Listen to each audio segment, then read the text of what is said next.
everyone. Welcome to another episode of our podcast, The Canadian Breakpoint. So today we're doing something super cool. We are doing this mini series. I've never done this before, but super excited to be here at the AMR Symposium in Toronto. And we are going to have lots of speakers. So we are going to start off with Jason Vanstone.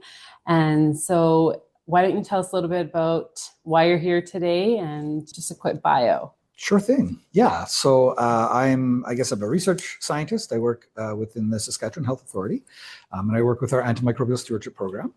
Obviously, coming to an AMR Symposium is right up our alley. It's great to connect with people from across the country, around the world, talk about this issue, learn what other people are doing, and really try to bring that back home to Saskatchewan so we can, improve our efforts there and make sure that we're doing our part to tackle this, global issue. Yeah, no, that's great. And your specific interests in terms of the research that you've done with AMR, what does that consist of? So our program really is trying to drive antimicrobial stewardship efforts provincially, so locally in Regina with a lot of our local sort of research, but also where we can do that provincially. So we really try to take an implementation science approach to everything that we do.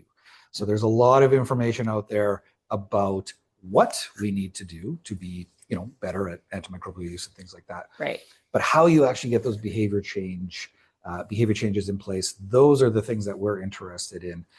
So a lot of our research has revolved around, using audit and feedback to try to change behavior, different things like that. Really trying to engage clinicians, the people, who you need to make those behavior changes, trying to engage those folks to understand what their barriers are, understand what the facilitators are that might help to drive that behavior change, and then really trying to publish that work to let other people know what has been successful or not for us locally as well. Okay, that's perfect. And are you guys focused on community work as well, or is this mainly inpatient AMR? It's kind of all sectors. So one of the things we recognized early on when we were sort of beefing up our antimicrobial stewardship program in Regina in the local health region at the time, was that this needs to be beyond the walls of a hospital. Right. So obviously that's a focus for us. We want to work with the acute care system and make sure that we have efforts going there. But we, knowing the large amount of antibiotics that are used in the primary healthcare side of things, that was an area we wanted to focus on. So we've actually been working with the Can Build team, led by Kevin Schwartz out of Ontario here, to try to drive some antimicrobial audit and feedback for primary care providers in Saskatchewan. And hopefully we're looking to get that going this fall here or early into the new year, to be doing some audit and feedback, sending out some letters that way. We also know that long-term care is an important piece. So especially we already heard this morning at the conference talking about urine cultures and unnecessary treatment, asymptomatic bacteriuria. So that's something that my colleagues and I in the program have been really making an effort to reach out to long-term care facilities across the province, engage nursing staff, right? So beyond your sort of traditional prescribers, to really ensure that we're getting all of those folks engaged in the projects that we're trying to do and moving that forward. Fantastic. Awesome. Yeah. And so obviously that would include Saskatoon and Regina, or other areas as well, like Prince Albert. Yeah. So our key group, our core group is based out of Regina, but we do try to connect with folks across the province. So we've got colleagues in Lloydminster and Yorkton and different places across the province that we've had more significant connections with, but we try to support people where we can. So being from Regina in one of the larger centers, we do have access to some of the resources that other folks don't necessarily, right? We've got a team of analysts that works with our program. So when it comes to collecting data, understanding what that data can tell you, that's something that we benefit from. And so we try to offer that to people in Saskatoon, in other areas of the province, to be able to help. If that's the barrier that those folks are facing, we can try and take that away. So now we can analyze your data, and then you can move to the next step of how do we make the change then. Got it. And then are you guys mainly dealing with antimicrobial use and antimicrobial stewardship, or is there a focus in diagnostic stewardship as well? Mostly the antibiotic world, but certainly, we've started introducing procalcitonin testing in our ICUs in Regina in the last couple of years. And so that's really something where we're trying to get folks to use that as a diagnostic tool. But then on the stewardship side of things as well, so, looking at urine cultures is something that we've really tried to focus on. Is when you order that urine culture, especially when we're talking, long-term care residents and stuff like that, that's usually the start of that cascade that leads to a prescription, and they're often not necessary. So there is some of that work too. Where can we sort of pull back from ordering unnecessary tests, which will start us down those diagnostic cascades?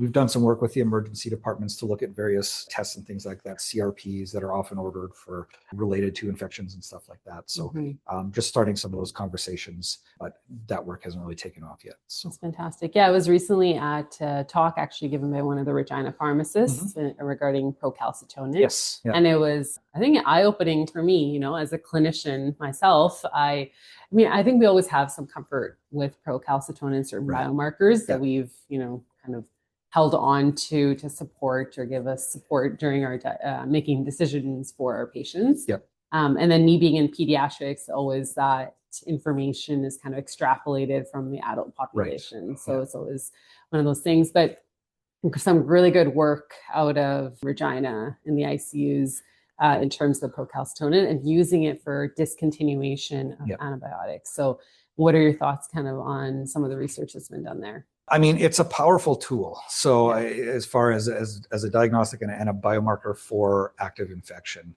So, and there's certainly Mel Kusi is the pharmacist who's leading this. So she's definitely got a lot more knowledge in that world than I do, but there is tons of evidence. And I've been to a couple of the presentations that she's brought in speakers for us to be able to learn about this in Regina. Yeah. And so there is a ton of evidence out there to show the benefit of this, not just in ICUs, but in other areas of the hospital as well. And so I think there's so rare something that you can point to as a diagnostic that says this is or is not an infection, right? Or a bacterial infection. Yeah, exactly. And so it is a very useful tool. And like I said, there's a lot of research out there that supports that. Yeah. And it's something working with the ICU and really trying to get that embedded in that culture. The pediatrics department in Regina as well has reached out to us because there's utility for this test for febrile infants that come in, that are otherwise well, but there's utility in using that to help prevent, lumbar punctures and things like that, or cerebrospinal fluid capture, that kind of stuff. So again, another patient population that we can use that in and has great utility. It seems like it's a very useful test. So we're really just at the starting stages there. They're really kind of working through some of that to get the data about, how often are we seeing these types of cases that we could bring this in and make use of it. But I'm excited for where that could go. So. Yeah, no, that's fantastic. Yeah, I think from like a stewardship standpoint and gearing back to antimicrobial stewardship, we kind of struggle in pediatrics because we don't have a lot of the support systems to have full-fledged programs for antimicrobial stewardship programs within our hospitals even. So even reaching out to the community, I feel like that's, another step, another hurdle that we haven't faced. So if there are physicians out in Saskatchewan, for instance, how can they reach out to you or get some supports in terms of if they are trying to set up a ASP program? Absolutely. So antimicrobial.stewardship at SaskHealthAuthority.ca is our email address, our general email address. So that'll come right to I have access to that inbox. That's usually the best way to reach us. We have a website as well on the local SHA internet site. So they can find us through that. But really that's the best way. Reach out to us. We are happy to collaborate with anyone in the province who wants to start developing this at your local facility, in primary healthcare clinics, anywhere that we want, that people want to do this at long-term care facilities. So really just excited to try to support where we can to have people build these from kind of a grassroots level, because that's really where you get the best effect, rather than the SHA trying to impose a provincial program on everybody. It really helps if people do reach out and say, hey, I'm interested in doing this. I want to know what I can do, how I can start. We're more than happy to help work with that. Awesome. Yeah. And then just for like our community physicians, I mean, it could just be even the start of an algorithm or an order set. Anywhere is a good start. Yeah. Anyone with an EMR too, like an electronic medical record system, you can pull data from that easily. Right. Well, maybe easily, depending on how it's set up. But you should be able to access data from that you can use to look at prescribing habits and things like that. And awareness of prescribing habits is often a key starting point. A lot of folks aren't necessarily aware of how many antibiotics they prescribe or which antibiotics they're prescribing, or what the reasons are that those are being prescribed for. And so to be able to take a look at that data and have some sort of hard evidence to say, oh, that's what my numbers look like, or and compare amongst colleagues if you're in a shared clinic setting. Yeah. Those are great ways to start making use of that information and seeing where there might be room for improvement in your practice. No, it's fantastic. Thank you so much. And so, Jason, is there any key points that you want people to take away from kind of the symposium or just AMR in general that our audience that isn't able to be here today, you think would be really important? I think for me, what I've learned over the years that I've been working in this world is this is an all hands on deck situation. We need everyone to be engaged, whatever their role. So this isn't a problem of just the prescribers. This isn't a problem where it's just the public needs to know more.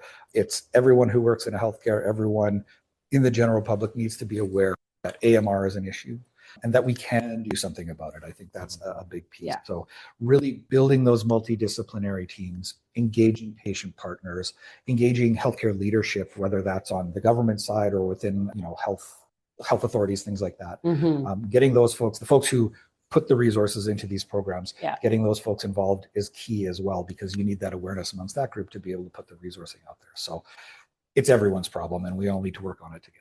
Yeah. And I think the AMR symposiums have done a fantastic job towards education and awareness. But obviously it's an ongoing piece. And we kind of have to focus on that. And it's fantastic that we have people like you working in the field to research the area, because I think that also is really important. And clinicians don't always have the time to do that. And so it's fantastic that you kind of work alongside with us.